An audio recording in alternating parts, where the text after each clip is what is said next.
대법어 131번째 시간입니다. 제 10권 송고 12명초. 이 명초는 아마 지난 시간에 위산을 찾아갔던 이 소산이라고 하는 스님이 눈 하나 달린 뒷날 눈 하나 달린 용이 가르쳐 줄 것이다 해서 나온 분이 명초선사예요. 그 명초입니다. 이 명초에 호랑이가 낳은 7마리 새끼다. 이제 이건 제목인데, 이 선문염송 제 1274칙에 보면 명초가 나산에게 물었다. 호랑이가 새끼 7마리를 낳으면 어느 놈이 꼬리가 없습니까? 나산이 말했다. 7째 놈이 꼬리가 없다.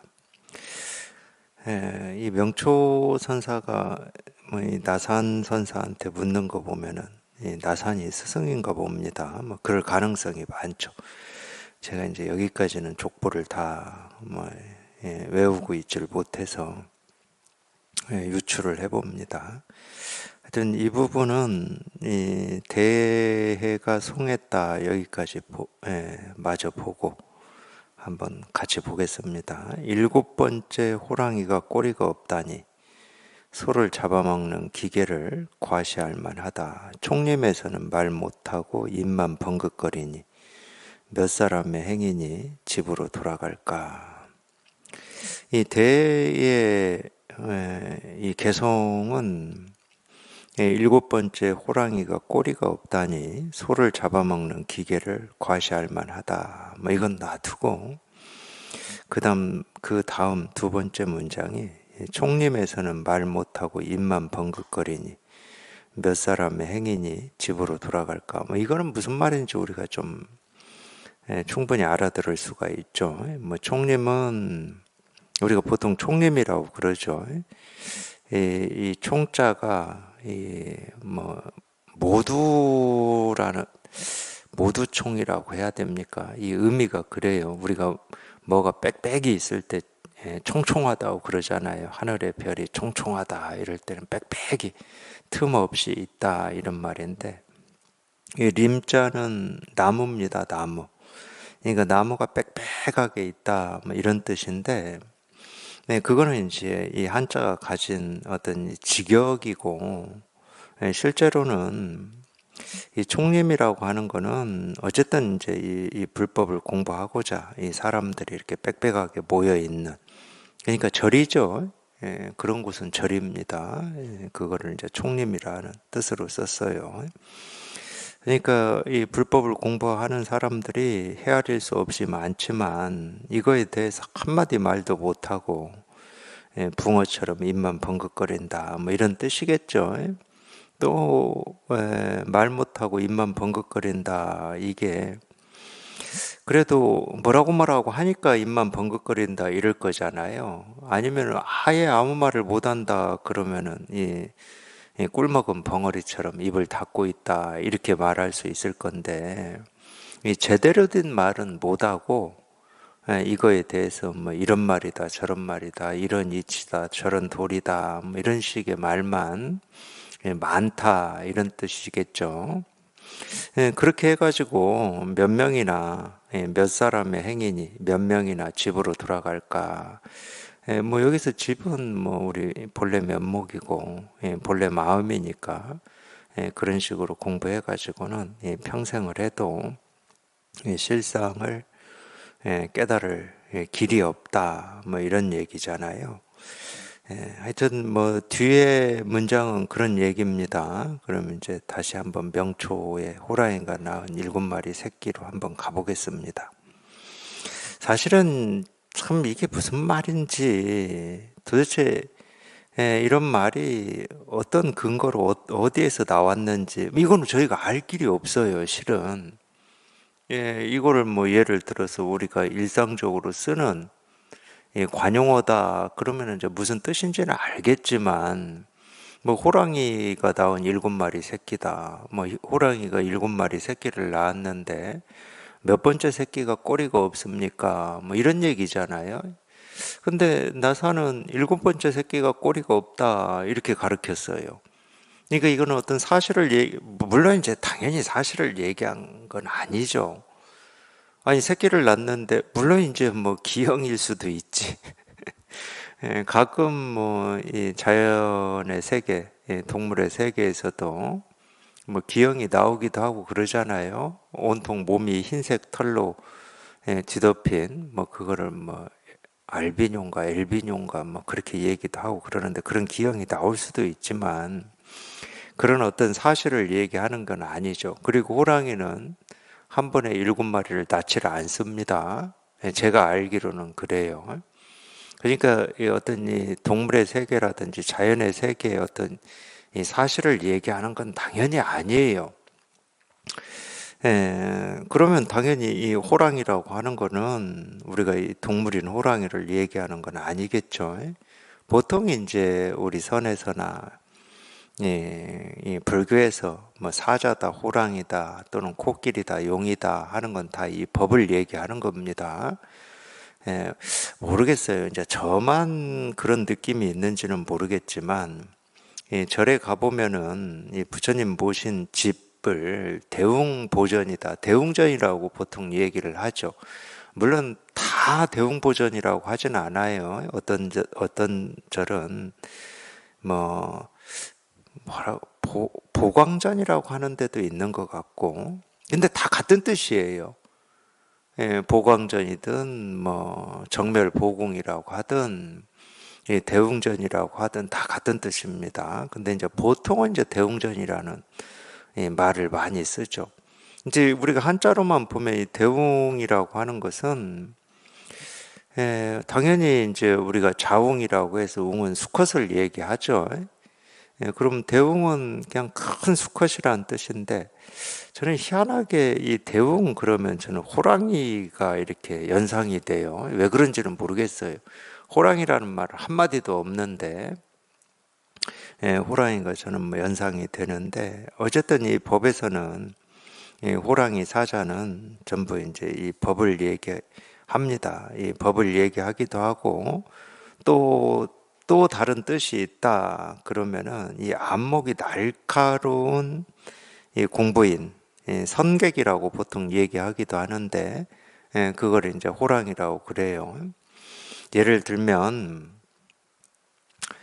이제 제 스승님의 스승님이 훈상거사님이신데 훈상거사님은 스승이 없었습니다. 근데 이제 우리가 보통 이제 스승이 없었다 뭐 이렇게 말할 수는 있지만은 우리가 이 스승이라고 하는 이 의미도 꼭 어떤 이렇게 나는 누가 스승이야 할 때 뭐 그런 의미도 있지만 뭐 당연히 스승이라고 하는 것은 배우는 사람이 자기 마음에서 스승으로 이렇게 믿는다고 해야 됩니까? 그럴 때 스승인 거죠. 배우는 사람이. 그러니까 배우는 사람한테만 스승이 있는 거예요, 실제로는. 가르치는 사람한테는 당연히 제자가 없는 게 당연한 거고, 가르치는 사람한테는. 아니, 배우는 사람이, 그러니까 참 재밌어요. 이런 얘기 저는 하고 있으면 재밌는데, 뭐 저도 당연히 그랬지만, 이 공부하기 전에, 우리가 이 세상에서 나이가 많은 분을 어른이라고 그러잖아요. 어른. 근데 나이만 먹었다고 해서 우리가 어른이다 이렇게 할 수 없는 면이 있잖아요. 아니다고 할 수는 없지만 아니 그 나이가 적은 사람이 저분은 어른이야 할 때 자기 마음속에서 어른이야 할 때 어른인 거지. 그것도 그렇게 어른이라고 믿고 마음에서 이렇게 존경하는 마음이 있는 사람한테나 어른이 있는 거지. 실제로 뭐 저도 어찌하다 보니까 이제 60대가 됐는데 제가 60대라고 해서 내가 어른이야 할 사람은 아무도 없잖아.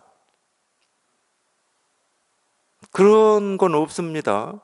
그럼 그렇게 부르는 사람 마음에 어른이 있는 거죠. 존경도 마찬가지고. 그게 이제 우리가 일상적으로 쓰니까 그러지. 출가한 스님이 나는 스님이에요 하는 게 참 이상한 말입니다. 그거는 이 신자들이 이 어떤 이 존경이라든지 이런 마음으로 스님 이렇게 부르는 거지. 자기가 스님이라고 하는 거는 이상하잖아. 그러면 저 같은 경우는 도반들이 저를 선생님이라고 부르니까 나는 선생님이에요 이래야 됩니까? 이게 말이 안 되는 거거든. 근데 우리는 이제 보통 스승과 제자다 이런 말도 그냥 그렇게 써버리고 어른이다 하는 말도 이제 그렇게 써버리고 그러는데 어쨌든 뭐 호랑이 이야기하다가 제가 엉뚱한 얘기를 지금 하고 있는데 훈산거사님은 스승이 없다고 할 수는 없어요. 넓은 의미로만 보면. 왜냐하면은 훈산거사님한테 화두를 주셨던 스님도 계셨고 뭐 어쩔 수 없이 이제 이 불법의 뜻이 있고 원이 있고 관심이 있으시니까 이걸 깨달아 보겠다고 찾아간 곳이 절이었어요. 평생. 그러니까 그 당시에 좀 이름 있는 스님들한테 화두도 받고 뭐 공부에 뭐 어쨌든 그게 이 공부 이 깨닫는데 얼마나 도움이 됐는지 안 됐는지는 모르겠지만 우리 훈산거사님 마음에서는 뭐 제가 그것까지는 알 수는 없지만 공부에 어떤 길잡이다 안내자다 뭐 스승이다 뭐 도움을 주는 스님이다라고 하는 분이 당연히 계셨겠죠. 그랬을 것 같아요. 그러니까 그렇게 절을 열심히 가셨지. 이제 부산에 있는 범어사를 그렇게 열심히 다니셨는데, 근데 이 범어사에 있는 스님하고만 연을 맺고 공부하신 건 아니에요. 또 뭐 이렇게 한 소식 하신 스님이 어디에 있다 그러면 또 거기를 뭐 불이 나게 쫓아가시기도 하고, 그래서 실제로 우리가 아는 스님, 뭐 근현대사에 우리가 깨달았다고 하는 스님들을 찾아갔습니다. 뭐 경봉 스님이라든지 이런 분들을 찾아다니셨어요. 그렇지만 이제 어떠니 우리가 이제 이 조사선이나 이 선의 가르침으로만 보면 이렇게 직접적으로 이렇게 법문이라든지 이런 거를 통해서 이쪽으로 안내하고 길을 제시하신 분 모르겠어요. 뭐 그거는 뭐 이제 또 좁은 의미니까 제가 할 말은 없어요.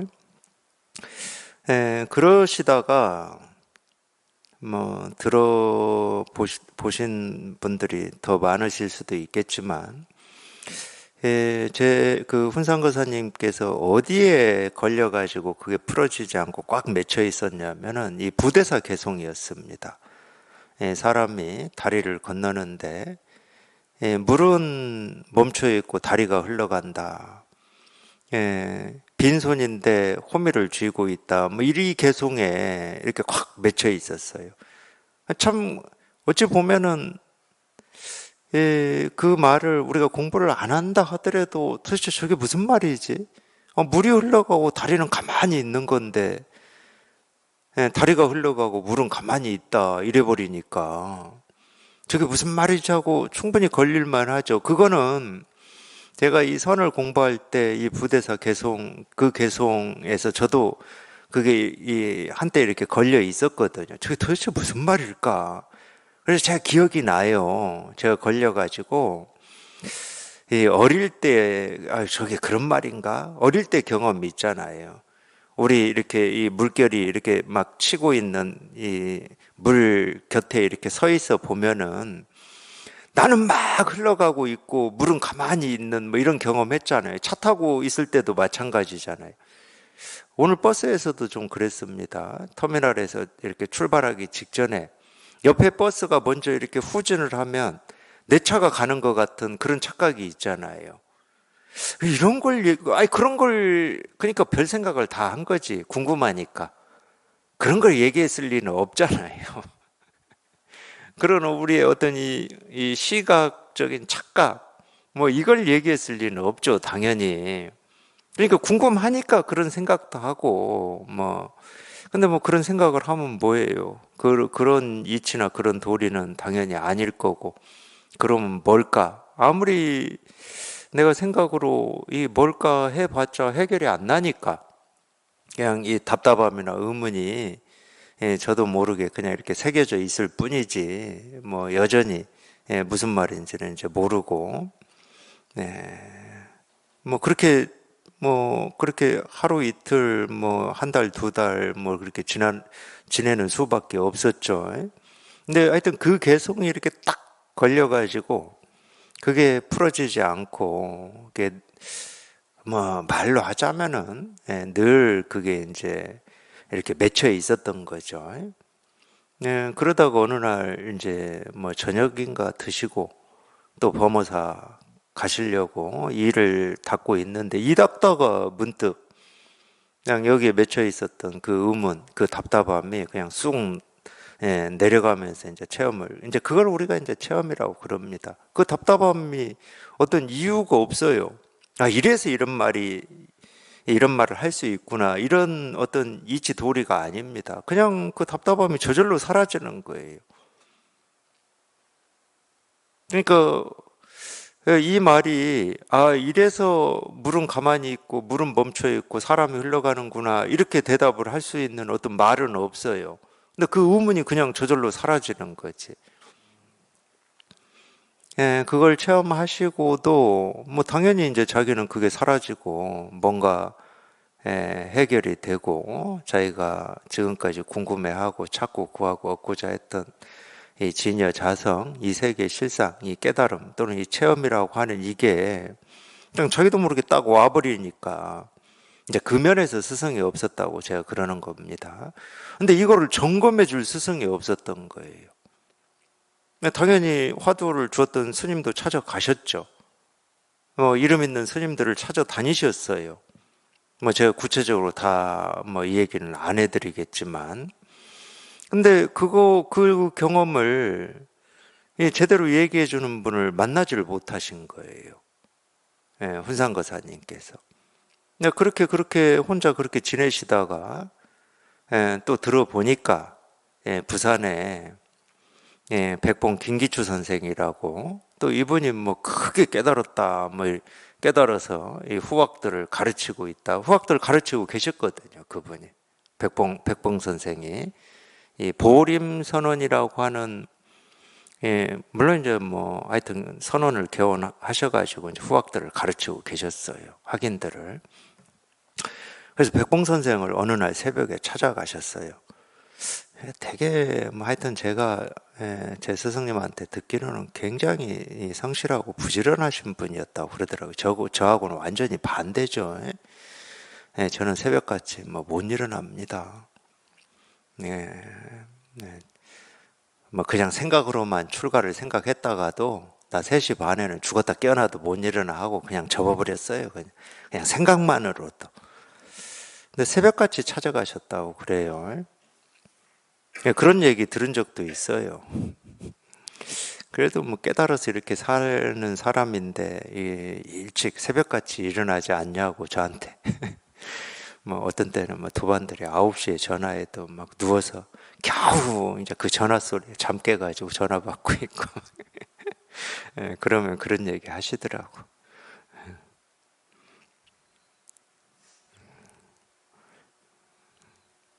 백봉 선생을 찾아가서 체험한 경험을 말씀을 하셨어요. 네, 거기에서 이제 처음으로 좀 이렇게 말이 이제 어쨌든 훈상거사님 스스로 말고 자기 경험을 처음으로 어떤 이 상대 어떤 사람이 말이 됐다고 그래요. 그래서 뭐 구체적으로 어떤 말이 말씀들이 오고 갔는지는 제가 모르지만 그날 또 마침 법회가 있는 날이었나 봅니다. 오전에.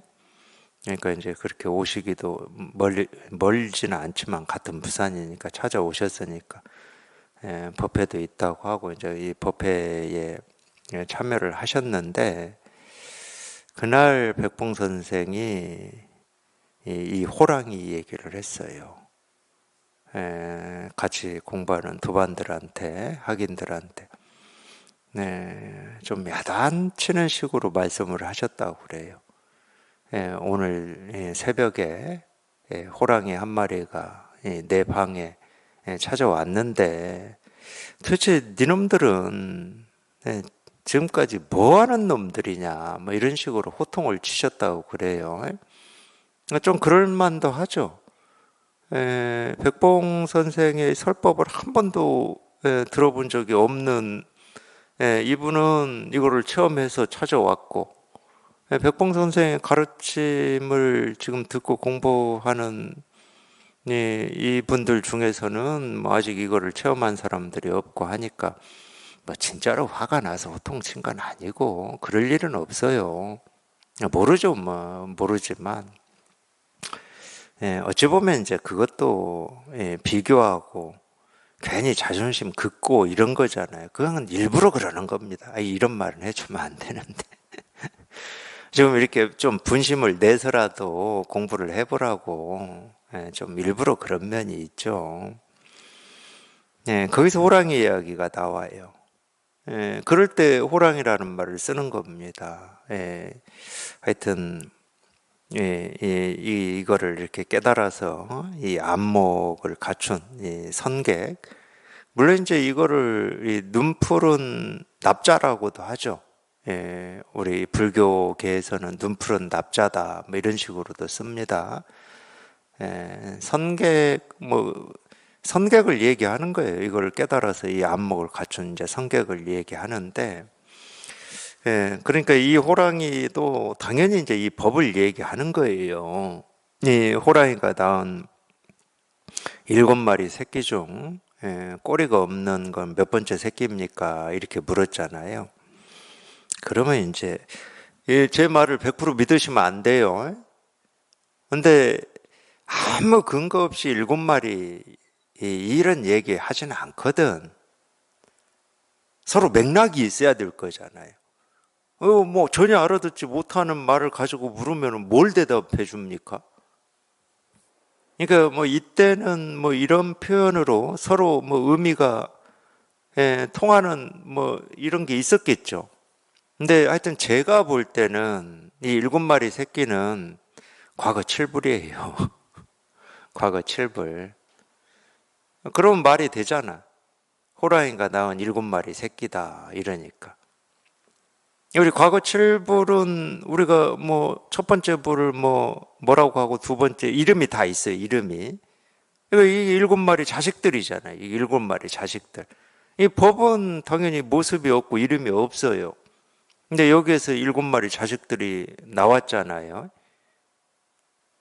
그걸 우리가 이제 과거 7불이라고 그래요.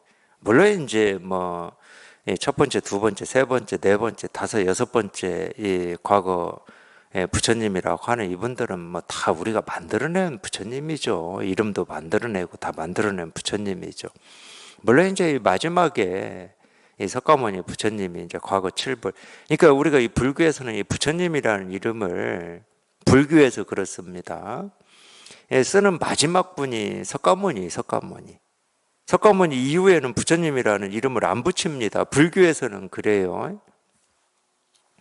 뭐 그 이후에는 뭐 조사다, 선사다, 아라한이다 뭐 이런 이름을 붙이죠. 부처님이라는 이름은 안 붙입니다.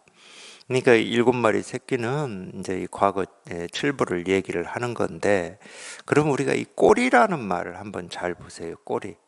오늘은 제가 이 공안을 전부 그냥 일일이 다 낱낱이 쪼개서 이 얘기를 해드리고 있어요. 이 꼬리라는 말을 우리가 어느 때 씁니까? 일상에서. 꼬리를 밟혔다. 꼬리를 밟혔다 할 때 쓰죠. 흔적과 자취를 얘기하는 겁니다. 흔적과 자취. 우리가 꼬리를 안 밟으려면 흔적과 자취가 없어야 되죠.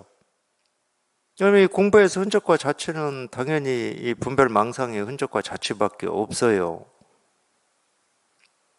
꼬리 없는 새끼라고 하는 건 당연히 흔적과 자취가 없는 이 법을 얘기를 하는 겁니다. 그냥 모든 이 모습, 모든 말, 모든 생각에서, 모든 분별에서 훌쩍 벗어난, 거기는 뭐 아무런 자취가 없고 흔적이 없죠. 거기는 그림자가 없죠. 그러니까 알고 보면 이렇게 물었는데 그냥 도가 뭡니까? 부처가 뭡니까? 깨달음이 뭡니까? 이렇게 물은 거하고 똑같은 거예요. 예를 들면 도가 뭡니까? 부처가 뭡니까? 마음이 뭡니까? 이렇게 안 묻고 서쪽에서 조사가 온 뜻이 무엇입니까? 이렇게 묻는 거하고 똑같은 거예요. 서쪽에서 온 조사는 달마거든. 달마가 중국으로 왜 왔냐? 이걸 묻는 게 아니잖아요. 달마가 전한 법이 뭡니까? 이거거든. 달마가 전한 법. 그러니까 선에서는 이 달마를 물론 이제 인도 28대 조사고 이제 중국의 이 1대 조사 초조라고 하는데, 달마가 인도에서 중국에 올 때 선에서는 그렇게 얘기해요. 어떤 이 부처님의 가르침인 경전을 가지고 온 게 아니고 이 마음을 가지고 와서 마음을 전했다고 그럽니다. 선에서는. 역사적인 사실하고는 맞냐 틀리냐 이걸 따지기 전에 역사적인 사실로는 불교 학자들이 달마가 올 때 능가경을 가지고 왔대요. 그래서 중국에 와서 능가경을 가지고 이 제자들을 가르쳤다고 그럽니다. 그래서 그거를 능가종이라고 그래요. 그러니까 우리 이 중국의 이 선이라고 하는 이 선의 가르침이 나오기 전부터 이 중국은 여러 종이 있었어요. 화엄종이라든지 뭐 능가종이라든지 여러 종이 있었습니다.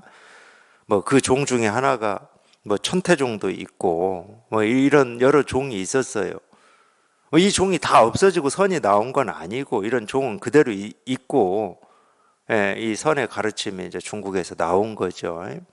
그래서 학자들은 6조 해능 이전에 5조 홍인까지는 능가종이라고 그래요. 근데 희한하게 5조 홍인은 능가경을 소위경전으로 삼지를 않았습니다.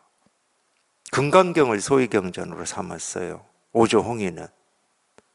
그러니까 이제 뭐 그건 학자들이 알아서 할 문제고 뭐 저는 거기까지 제가 관여할 수가 없으니까. 어쨌든 그럴 때도 그렇게 묻잖아요. 서쪽에서 조사가 온 뜻이 무엇입니까? 그 결국은 마음이 뭡니까? 도가 뭡니까? 깨달음이 뭡니까? 이걸 묻는 거예요. 똑같은 말이에요. 호랑이가 7마리 새끼를 낳았는데 꼬리가 없는 새끼가 몇 번째입니까? 이렇게 묻는 건 도가 뭡니까? 이거 묻는 거하고 똑같은 거예요. 근데 나사는 이제 이거에 대해서 7번째 놈이 꼬리가 없다 그랬어요. 물론 이거를 이 말을 석가모니 부처님은 흔적과 자취가 없어 이렇게 이해하고 그렇게 알아들어 버리면 못 깨닫겠죠. 석가모니 부처님은 흔적과 자취가 없어. 석가모니 부처님의 흔적과 자취가 없는 거는 자기 공부하고는 아무런 상관이 없어요. 더 쉽게 이야기하면 석가모니 부처님이 깨달은 분이냐 아니냐 이건 자기 공부하고 아무런 상관이 없어. 석가모니 부처님이 깨달았다고 내가 깨달았거나 못 깨달았다고 해서 내가 못 깨닫는 게 아니잖아. 우리 이 불법을 공부하는 어떤 자세 태도는 그런 겁니다. 어떤 사람이 깨달았냐 못 깨달았냐는 자기 공부하고는 아무런 상관이 없어요. 자기 마음 자기가 깨닫는 거지. 물론 이제 다른 사람이 깨달았다, 석가모니 부처님이 깨달았다, 그럼 우리가 어떤 이 깨달음에 대한 어떤 이 믿음이라든지 이런 게 조금 더 있을 수 있죠. 아무도 못 깨달았는데 나 혼자만 이 깨달음에 대해서 목마름이 있고 갈증이 있다. 그러면 의심이 생길 수가 있잖아. 내가 뭔가 지금 잘못된 거 아닌가? 나만 왜 이러지? 이런 의심이 생길 수 있잖아요. 근데 이미 2500년 전에 석가모니 부처님이 깨달은 이래로 이런 가르침으로 그냥 수도 없이 많은 사람들이 깨달아서 이 법을 전하면서 이렇게 이어져 왔다. 그러면은 내 어떤 갈증과 목마름이 이상한 게 아닌 게 되잖아. 내 목마름과 갈증도 그냥 당연한 게 되는 겁니다. 나만 그런 게 아니야. 이렇게 되는 거예요. 이런 점은 좀 이렇게 도움이 되고 내가 다른 의심을 안 하니까 도움이 된다는 거예요. 이런 면은 분명히 있습니다. 근데 그건 그 정도예요. 그분이 2500년 전에 깨달았다고 해서 지금 내가 깨달아지는 건 아니야. 근데 우리가 마음 공부를 하는 이유는 하나밖에 없잖아요. 자기 마음에 있는 그 갈증과 목마름이 해결이 되는 거. 석가모니 부처님이 깨달았다, 그 말은 그 말이거든. 내 마음에 있는 이 갈증과 목마름이 해결이 돼야 석가모니 부처님이 깨달은 게 되는 거예요. 그렇지 않으면은 그냥 우리가 어떤 객관적인 사실로 내 머릿속에서 배우고 익혀서 2500년 전에 석가모니라고 하는 분이 있었는데 그분이 깨달아서 불법을 전했어. 이거는 그냥 우리 머릿속에서 배우고 익힌 그냥 이야기예요, 이야기. 자기 이 갈증과 목마름은 하나도 변화가 없어요. 그러니까 실제적이지를 않다는 거죠. 그러니까 일곱 번째 놈이 꼬리가 없다. 그러면 당장 내 마음에 있는 이 흔적과 자취가 그냥 거기서 싹 지워져야지. 그거를 우리가 해탈, 정멸, 열반 이런 식으로 얘기를 하는 겁니다.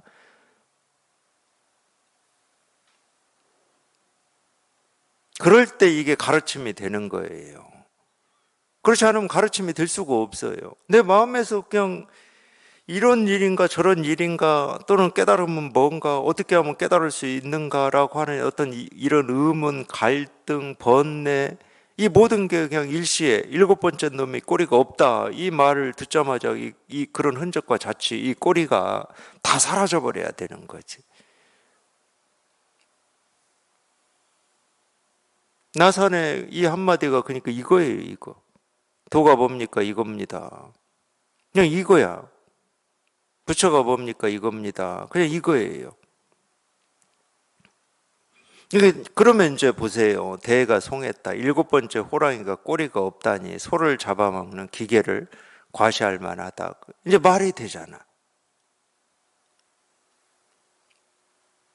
자기가 이 말에서 곧장 그냥 여기에 탁 통해버리면 이제 더 이상 뭔가를 찾고 구하고 이건가 저건가 하는 의심 이런 게 없어요. 그런 의심이 없고 갈등이 없고 번뇌가 없는 게 사실은 당당함이고 기계거든. 우리가 일상생활에서도 뭔가 우물쭈물하고 뭔가 그럴 때는 마음에 이 갈등이 있는 거예요. 저걸 해야 되나 말해야 되나 옳은 건가 그런 건가 저게 내 일인가 내가 꼭 해야만 되는 일인가 이런 마음에 그게 있을 때 두 길이 있을 때 우리는 당당하지 못하거든. 근데 그런 흔적과 자체가 다 사라져버리면 의심과 갈등 이게 없어요. 그걸 우리가 당당하다, 기계가 있다 이런 표현을 쓰는 거거든. 예, 특히 이제 이 당당함 기계를 또 분별의 세계에서 아시는 것처럼 좀 우쭐함 이런 걸로 이해하시면 안 됩니다. 그건 전부 분별이에요. 우리가 이제 처음 이거를 여기에 이렇게 통해서 좀 그런 마음이 들 때가 있어요. 지금은 어떤지 모르겠지만 왜냐하면 제가 이렇게 얘기를 하는 데에는 제가 이제 좀 무심선언 다니면서 공부할 때는 워낙 체험이 나오기도 그렇게 쉽지도 않았고 같이 공부하는 도반들 중에서도 체험한 도반들이 소수였거든요.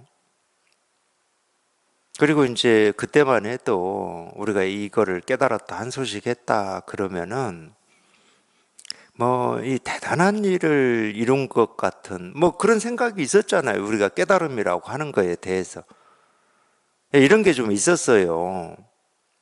그러니까 괜히 이제 나는 이제 이거를 해결했어 하고 좀 자기도 모르게 좀 우쭐할 수도 있고 그 우쭐하다는 거는 체험 못한 분들보다 내가 낫다라고 하는 암안심이거든. 그런 게 있었습니다. 그런 경험을 저도 당연히 했고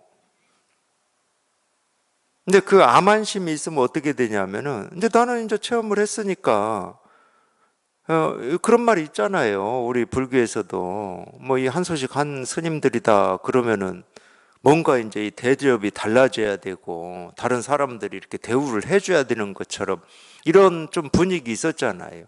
그런 분위기가 있었어요. 그러니까 괜히 이제 나는 이제 체험한 사람이니까 뭔가 이 다른 대접을 받아야 될 것 같은 뭐 이런 암환심 같은 것도 있었다니까요.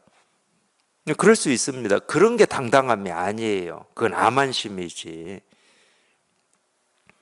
주저함이 없고 망설임이 없고, 그러니까 이 흔적과 자취가 없는 거를 얘기를 하는 겁니다.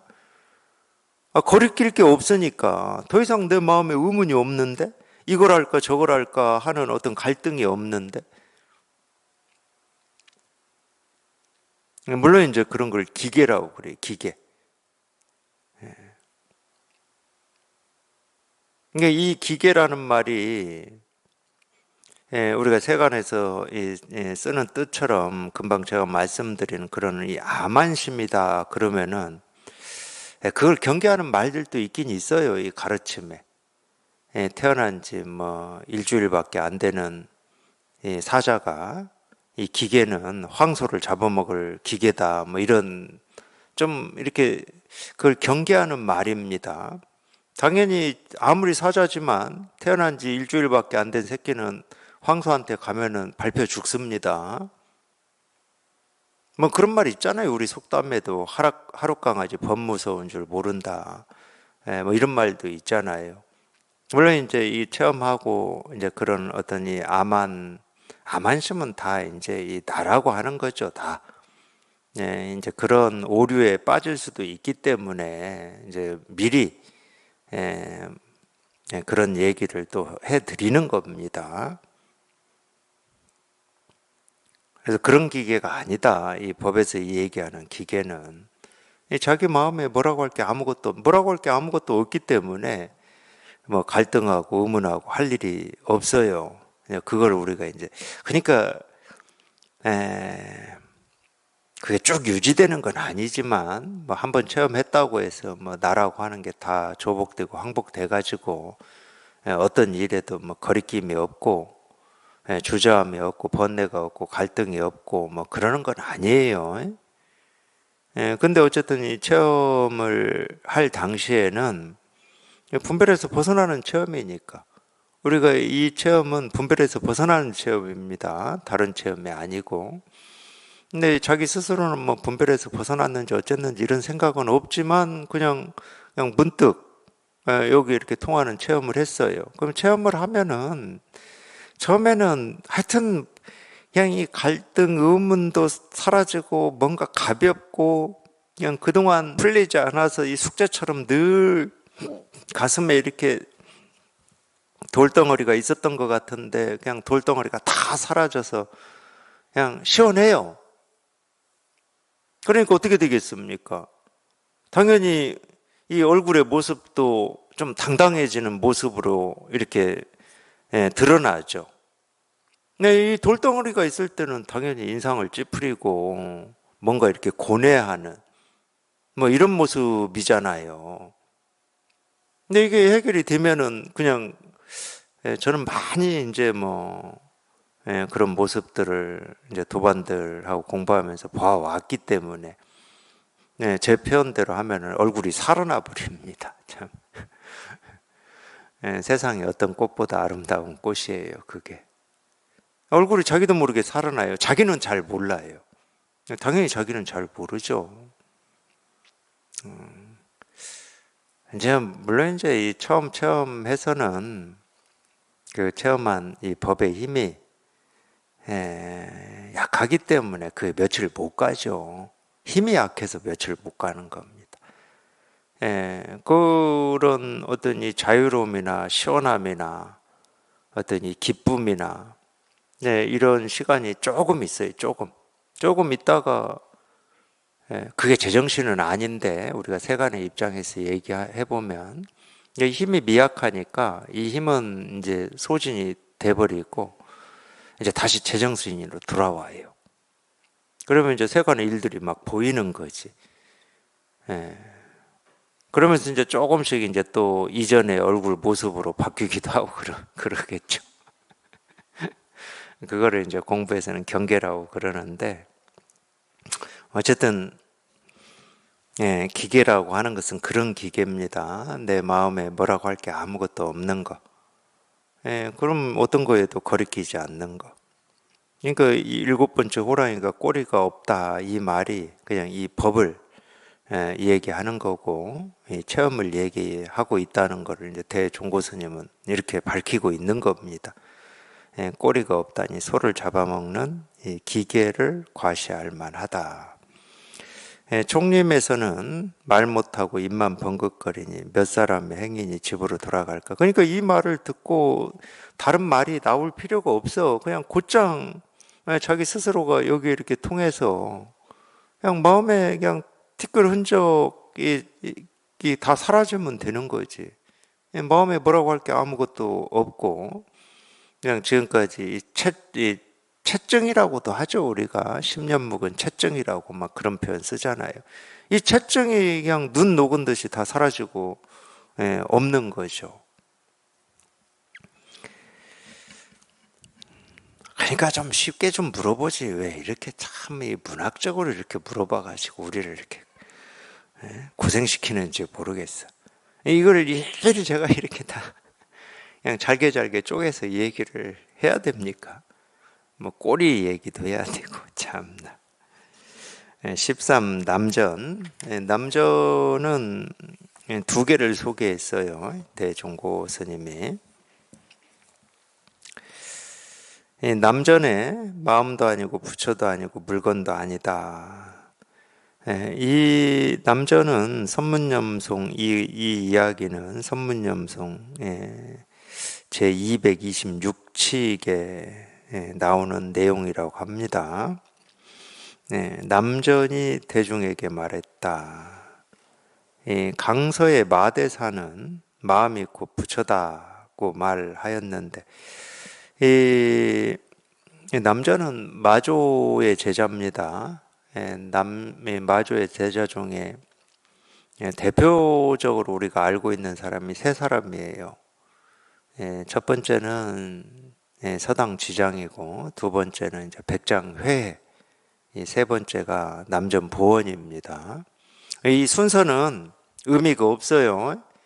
뭐 제가 그렇게 외우고 있으니까 그냥 이 순서대로 말씀드렸을 뿐이고, 물론 제가 언뜻 듣기로는 서당 지장이라고 하는 이분이 굳이 이제 같은 도반이다 하더라도 우리가 그걸 이제 사형사제라고 하는데 백장이나 남전보다는 사형이라고 그래요. 제가 어디서 언뜻 들었습니다. 사실인지는 저도 몰라요. 마조의 이 대표적인 제자 중에 한 분입니다. 남전 보원이라고 하는 이 선사는 이 마조 스님이 이렇게 가르쳤죠.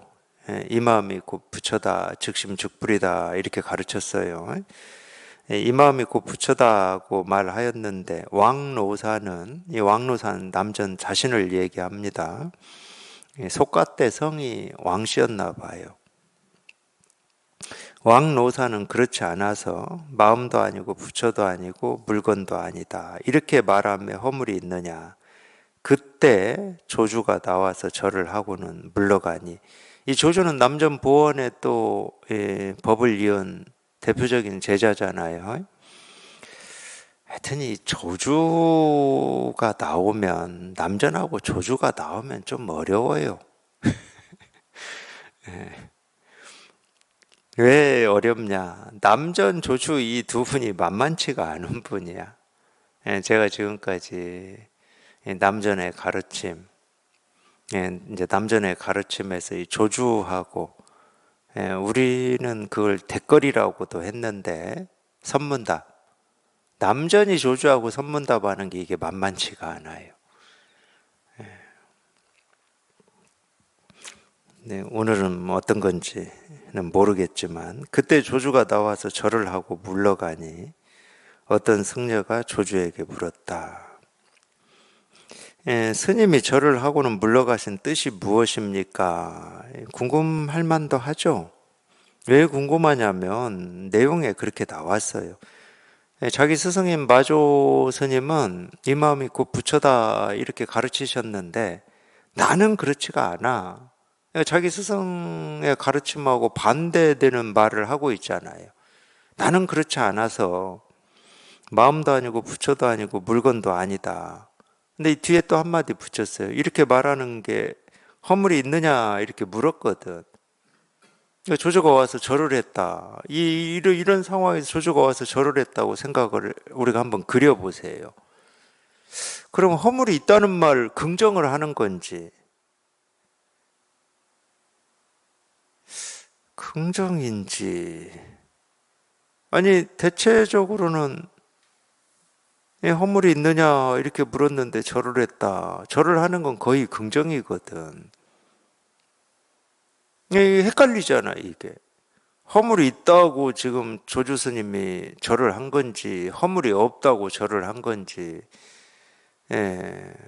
자기 안목이 없는 입장에서는 당연히 헷갈리죠. 그러니까 이 남자한테 왜 조주한테 가서 묻지 왜 남자한테 가서 물어가지고 조주한테도 물을 수 있잖아요. 아까 스님께서 절을 하신 뜻이 긍정으로 절을 하셨습니까? 뭐 아니면 다른 뜻이 있으셨습니까? 이렇게 물을 수도 있잖아요. 근데 하여튼 남자한테 찾아가서 물었어요. 스님이 절을 하고 물러가신 뜻이 무엇입니까? 조주한테 물었네. 이게 좀 다음 주를 보고 얘기할까? 다음 주를 안 보고 얘기해가지고. 참나. 조주한테, 그렇죠. 조주한테 물었겠지. 조주는 도반인데, 남자는 스승이고, 자기 도반한테 묻는 게 훨씬 편하지. 스님이 절을 하고 물러가신 뜻이 무엇입니까? 조주가 말했다. 그대는 화상에게 여쭤봐라. 그렇지. 이래야 말이 되죠. 그 승려는 그리하여 남전에게 물었다. 아까 심상자가 절하고 물러간 뜻이 무엇입니까? 이 조주는 본명이 조주 종심이에요. 근데 옛날 분들은 좀 그렇게 부르더라고요. 우리나라도 그러더라고요. 본명은 거의 두 자로 돼 있는데 한자만 부르더라고. 한자만. 그렇게 많이 부르더라고요. 옛날 분들은. 심상자가 절하고 물러간 뜻이 무엇입니까? 남전이 말했다. 그대가 도리어 노승의 뜻을 알아차렸다. 그가 도리어 노승의 뜻을 알아차렸다. 물론 이제 여기서 이 뜻이라고 하는 거는 하여튼 말의 뜻은 아닙니다. 이 말로 진짜 전하고자 하는 뜻을 얘기하는 거죠. 물론 이제 우리 법에서도 이 뜻이라는 말을 써요. 예를 들어서 뭐 손가락을 세우고 책상을 두드리고 제가 뭐 온갖 말로 이렇게 저렇게 이 말을 하는 뜻, 쉽게 얘기하면 비유로 들어보면 양귀비가 이제 자기 목소리를 연인한테 들려주기 위해서 소호가 했던 이 소염시 있잖아요. 양귀비가 소고기를 부르는 뜻이 있거든. 근데 자기 목소리를 들려주기 위해서는 자기 몸종인 뭐 소고기만 부른다고 해서 들려주는 건 아니에요. 오늘은 날씨가 맑구나 이렇게 해도 되고 뭐 어떤 말을 해도 됩니다. 근데 날씨 맑은 거하고는 아무런 상관이 없어요. 양귀비가 오늘은 날씨가 맑구나라고 말을 하는 거는 날씨하고는 아무런 상관이 없어. 그럴 때 우리가 뜻을 얘기해요. 양귀비가 오늘 날씨가 맑구나라고 하는 이렇게 말을 한 뜻을 알아차려야 된다. 이런 식으로 표현하거든. 그러니까 도가 뭡니까? 이겁니다. 부처가 뭡니까? 이겁니다. 그럴 때는 우리가 이 모습 없는 이 법 하나를 가르쳐 드리고 들려주기 위해서 이렇게 하고 있는 거거든. 그러니까 법에서는 뜻이다 그러면 이 뜻밖에 없어요. 이 모습 없고 우리가 헤아려서 알 수 없는, 우리가 이름을 법이라고 하고 진여자성이라고 하는 그 뜻밖에 없어요. 똑같은 말이에요. 남전이 마음도 아니고 부처도 아니고 물건도 아니다. 말은 마음이 아니네, 부처가 아니네, 물건도 아니네 이 뜻으로 알아들으면 이상한 거지.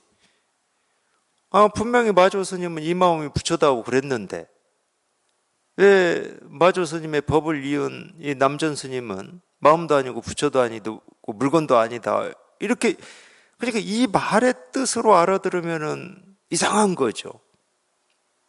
근데 무슨 얘기냐? 이 마음이 부처다라고 가르친 이 말의 뜻이나 부처도 아니고 마음도 아니고 물건도 아니다라고 지금 이 가르치고 있는 이 말로 가르치고 있는 뜻이나 똑같다는 거지. 그러니까 도리어 그가 알아차렸다. 이 노승의 뜻을 알아차렸다. 이제 이러는 거죠. 그럴 때 뜻이라는 말을 써요. 쉽게 말하면은 제가 뭐 이 손가락을 하나 드는 거나 책상을 두드리는 거나 볼펜을 이렇게 세우는 거나 뜻은 똑같습니다. 그냥 가르치고자 하는 이 법밖에 없어요.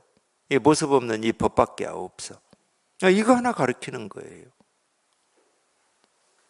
근데 우리가 지금까지 배우고 익힌 걸로 보면은 이 마음이 부처다고 했는데 부처도 아니고 마음도 아니라고 전혀 반대되는 상반되는 얘기를 해버리니까 이건 또 무슨 말이지? 겨우 내가 쓰고 있는 마음이 다 도 아닌 게 없고 깨달음 아닌 게 없구나 이렇게 겨우 정리를 해놨는데 어렵게 정리를 해놨는데 마음도 아니고 부처도 아니다.